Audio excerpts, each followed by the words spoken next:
Guys, gaano ho ba ka-credible etong si Orly Regala Guteza na resource person nitong si Marcoleta? Unang-una mga kababayan, nagsinungaling siya. Sabi niya, si Saldico daw po ang kauna-unahan niyang naging boss na politician.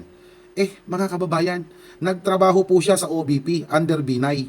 Pangalawa, nagtrabaho po siya sa Bureau of Custom under Biason, Rufy Biason.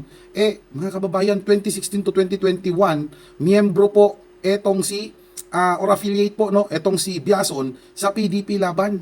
Sino po ba chairman ng PDP Laban ng 2016? Si Rodrigo Roa Duterte. Pangalawa, nagtrabaho rin po siya dito po sa may Bureau of Correction under Faeldon na appointee ni Rodrigo Duterte.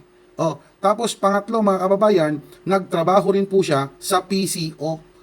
Sino po ba yan? Si Andanar. Appointee po yan ni Rodrigo Roa Duterte.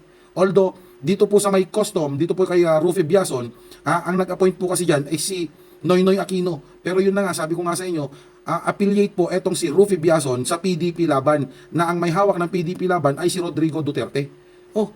Paano ho natin paniniwalaan ngayon to kung etong taong ito na si Orly Regala Guteza ay DDS or malapit sa mga Duterte? Di ba? How credible is it, mga kababayan? Naniniwala ho ba kayo?